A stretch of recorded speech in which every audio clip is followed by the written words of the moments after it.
Okay, hey everybody. So listen, I am about to use my good Dutch oven. It's the new one right here. And I have some boneless ribs, but they say boneless, but they got some bones in them. So what I did was is I seasoned them up really good like that, like so.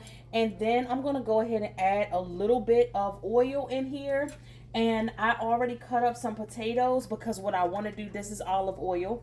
This is 100% olive oil in here, okay? But what I want to do is I'm going to go ahead and add some oil in there, and I'm going to go ahead and put these rib pieces in here as well. But I'm going to do it almost like a beef stew. Only thing I don't have is carrots, but who cares? Not me. And I'm going to add some pepper. So let's go ahead and add these rib pieces in here while the pan is still room temperature.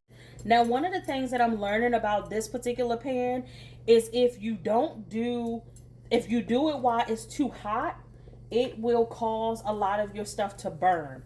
Well, not burn, but it'll cause it to stick. So you have to use your Dutch oven the right way, okay? So I've learned that this is going to be perfect. Now, as you can see, all of my pieces are different sizes, but let me get you a little lower so you can have a better view. All right, you guys. So, like I said, I am putting the meat inside of the pot. I'm putting the meat inside of the pot, and you're going to hear my rice back there is boiling. And as you can see, all of my pieces of ribs are different sizes, which is fine with me. One of the things that I did is I had I think it was 6 pieces of ribs inside of that pack. And as you see from me doing it this way, how many more I got. So I'm mostly just doing this right here for browning, but I'm going to put them inside of the oven to finish up. So it's not necessarily that I'm doing this to cook them all, if that makes sense. So we're going to go ahead and pop those in there just like that. And then what I'm going to do is you want to save this. Don't throw this away. Keep this just like that, okay? Let's sit it to the side because we're going to add water to it. And all of them great seasonings that fell off of your meat while it was marinating, we're going to use that to help with our broth, okay? So what I'm going to do is I'm going to go ahead and I'm going to spray in a little bit more of that good oil, olive oil. And the good thing about doing this right here with your meat is this particular pot, it holds heat. So whatever your temperature is on, which I'm going to put mine back on low because I had to learn my lesson. Whatever your temperature is on, it's going to hold that heat for you. Okay, so now it is time to start flipping them. And the great thing about when we do our flip is you'll see that it's got a amazing, do you see this? This is an amazing char. That's the great thing about a good Dutch oven pan is you're going to get that char that you're looking for even if you don't want to get it because it holds its heat really well and it is non-stick if you are using the right items, the right things, and if you put your food in while it's on room temperature, and it will cook your food evenly. You don't have to worry about anything not being even because the heat distributes over the pot and around the pot the way that it needs to. And when I tell y'all this smells amazing, it smells amazing. Okay, so I'm just going to go through and do the flips for all of these and then I'll come right back. Alright, you guys, so right here I have a few things cut up. I have potatoes, I have different types of peppers, and I have my onions. Now, one of the things that you want to make sure that you do is pluck your onions apart so then they're in little squares like this. Like this. Okay, so now once we finish separating all of our veggies, we're going to come over here to our meat. And we're going to do something called deglazing our pan, okay? I'm going to show you exactly what that is, but y'all, look at this char. Look at this char. Do y'all see that? Okay. Now, first things first is remember, our ribs are not done, so I don't want to hear nobody complaining, Lady K, I can't believe you just put your good meat back inside that. Yes, because remember, these ribs are not done, okay? So it's okay. Let's take all of our rib pieces out. Just like that. And remember, I told you don't rinse your your bowl, because you want all of that good juice. So let's go ahead and take all of these out first. Okay, so your pan is going to start to smoke. It's okay. Add in some of your onions and some of your peppers. We're not going to add in all of them because we still want them to have that good, vibrant color. And the way that you do that is you cook some so that it can have the taste, and then the others, you leave them right here so that you can add them closer to the end, okay? So we're going to go ahead and mix that around a little bit, right? And once you get them all mixed in just like that, we are going to add in some of the deglazing secret. This is white wine vinegar, okay? So we're going to add in some of that, just like so. And that's going to help with deglazing as well. And it smells so good, okay, guys? When I tell y'all it smells so good, it smells so good. Okay? Add that in. Let's let that sit for a second. All right? So now that our veggies are cooked down a little, we're going to go ahead and add a nice lump of butter. Mix that up a little bit. And then we are going to go ahead and add in some chicken broth. Now I could add in beef broth, but I don't have a beef broth on hand, so there's no need to worry, because I mean, it really don't matter, especially if you are going to season it up. It really doesn't matter. So I added in my broth. And then now what I'm going to do is I'm going to go ahead and add in those potatoes. Because remember, potatoes take a little longer to cook. So you don't want to not add them in at the right time, okay? So go ahead and add those potatoes in there. And if you're wondering, I'm using russet potatoes, but you're more than welcome to use any potatoes that you like. So go ahead and add in those russet potatoes. And then I'm going to go ahead, I just tossed it, onion back there. Now I'm going to go ahead and I'm going to add in my meat back over top of that, just like this. And you're just going to position it anyhow, in any type of style, anyway. It's not, no need to put them in there a certain kind of way, okay? You're just reincorporating the meat back into the pot.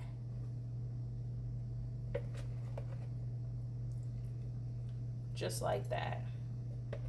Y'all, I wish y'all can smell it. It smells so good.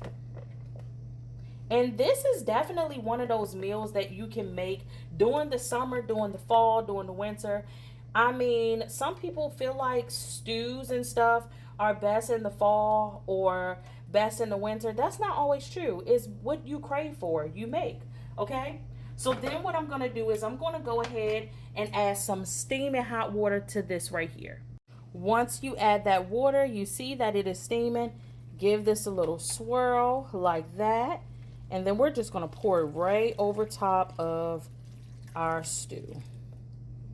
Okay, so I went on and cleaned up my mess. And I also minimized my little bowl and put everything inside the bowl.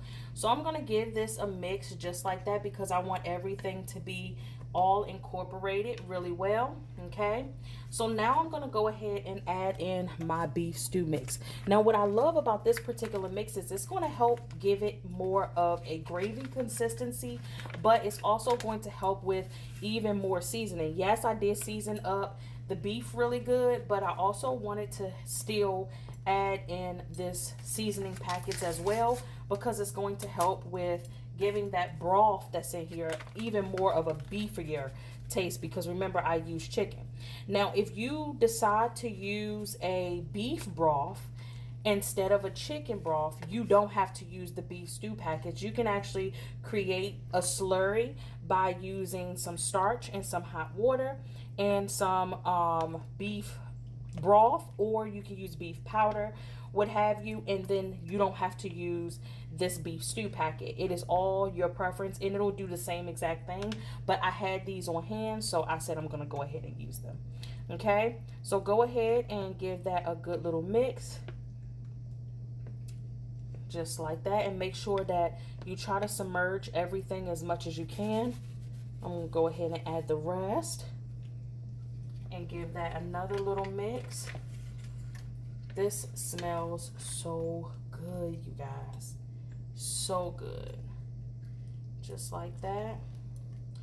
And then what I'm going to do is I'm going to add my lid back on top and leave this on low so that it can simmer for at least another 10 to 15 minutes. Now it is currently 4:01, okay? So I'm gonna let this simmer until at least about 4:30, maybe, so longer than 20 minutes, about 4:30. I'm gonna put the lid back on top of it. I already have the rice made. And remember, I'm not gonna reincorporate those last few peppers and everything until the end, okay?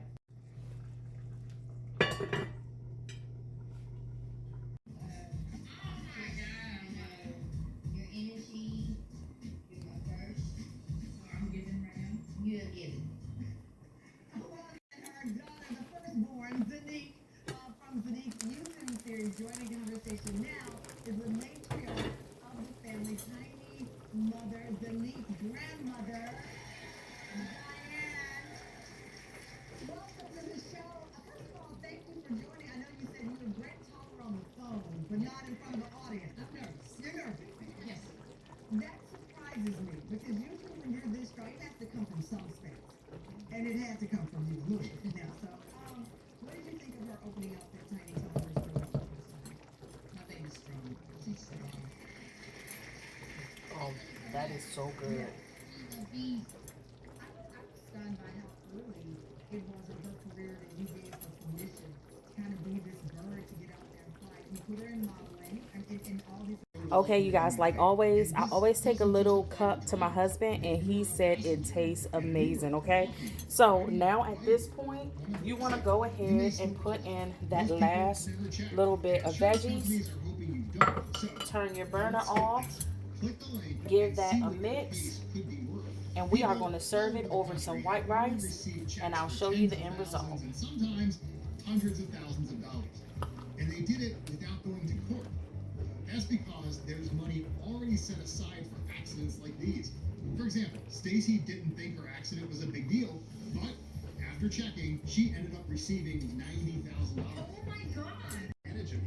Checking is easy. Just click the link and answer 5 quick questions. It takes about 30 seconds. True, that's what Jessica thought too. The insurance company told her her injuries weren't worth much, even though her medical bills kept going up. $1,000, $50,000, or even $100,000. Bills paid, a safer car, less stress. That's what this is really about. One accident to take action. After that,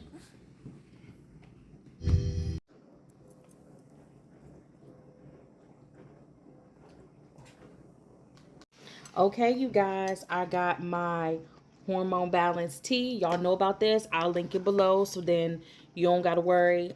So that's what I'm drinking for my dinner. Remember, give it a few rocks so that it can do the infusion.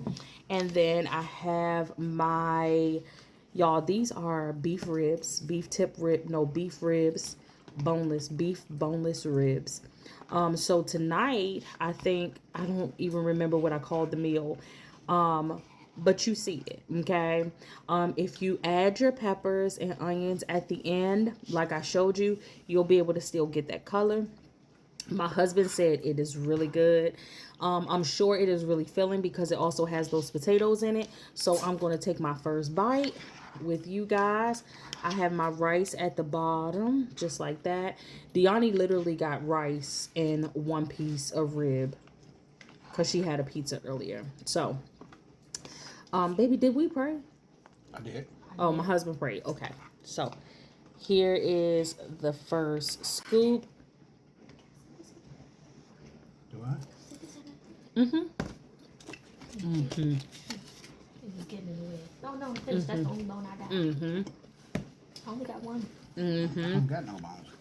Mom got bones. I think Mom got 4 pieces. Look at that potato.